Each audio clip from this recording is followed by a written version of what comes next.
Do you know who this terrorist is? No. This sense of ever-expanding madness has been unfurling all year, not just with ISIS, but with Russia and Ukraine, Israel, Palestine, Ebola, mistrust with politicians, with institutions, with the media, with cultural icons. There's chaos in the USA, chaos in Hong Kong, chaos in the news studio in Jordan.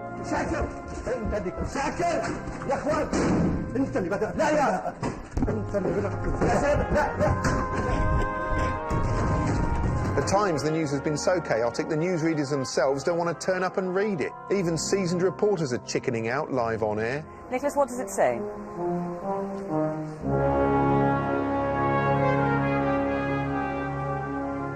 Against this sense that everything's sliding out of control, it's hard to know what to cling to or even what's going on. Here's a personal view from documentary filmmaker Adam Curtis, the man behind The Power of Nightmares and the forthcoming Bitter Lake, on the chaos that seems to be engulfing everything. So much of the news this year has been hopeless, depressing, and above all, confusing.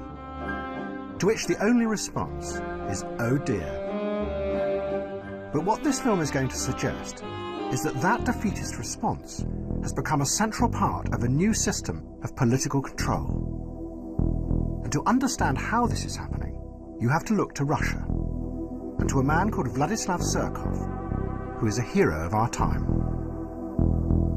Surkov is one of President Putin's advisors and has helped him maintain his power for 15 years. But he has done it in a very new way.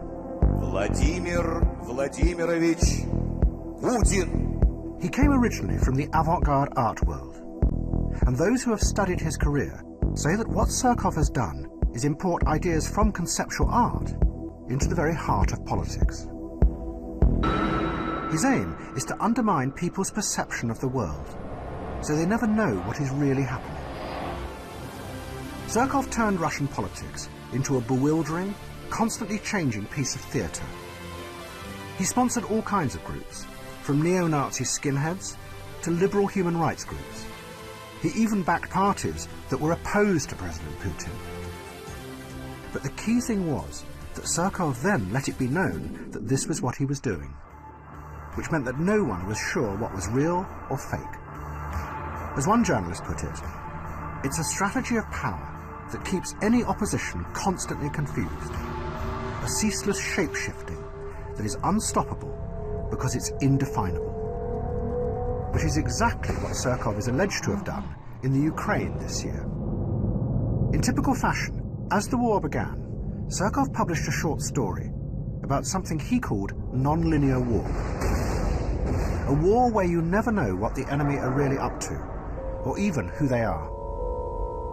The underlying aim, Surkov says, is not to win the war, but to use the conflict to create a constant state of destabilized perception in order to manage and control. But maybe we have something similar emerging here in Britain. Everything we're told by journalists and politicians is confusing and contradictory.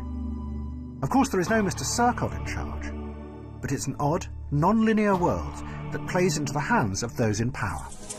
British troops have come home from Afghanistan, but nobody seems to know whether it was a victory or whether it was a defeat.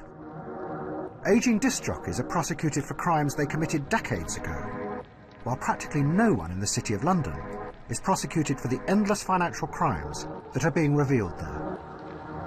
In Syria, we are told that President Assad is the evil enemy, but then his enemies turn out to be even more evil than him. So we bomb them, and by doing that, we help keep Assad in power. But the real epicenter of this non-linear world is the economy. And the closest we have to our own shape-shifting, postmodern politician is George Osborne. He tells us proudly that the economy is growing, but at the same time, wages are going down. He says he is cutting the deficit, but then it's revealed that the deficit is going up. But the dark heart of this shape-shifting world is quantitative easing.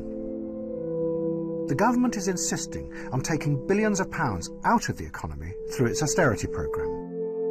Yet at the very same time, it is pumping billions of pounds into the economy through quantitative easing, the equivalent of £24,000 for every family in Britain. But it gets even more confusing, Because the Bank of England have admitted that those billions of pounds have not gone where they are supposed to. A vast amount of the money has actually found its way into the hands of the wealthiest 5% in Britain. It has been described as the biggest transfer of wealth to the rich in recent documented history. It could be a huge scandal, comparable to the greedy oligarchs in Russia. A ruthless elite siphoning off billions of public money. But nobody seems to know. It sums up the strange mood of our time, where nothing really makes any coherent sense. We live with a constant vaudeville of contradictory stories that makes it impossible for any real opposition to emerge, because they can't counter it with a coherent narrative of their own. And it means that we as individuals become ever more powerless, unable to challenge anything, because we live in a state of confusion and uncertainty, to which the response is, oh dear. But that's what they want you to say.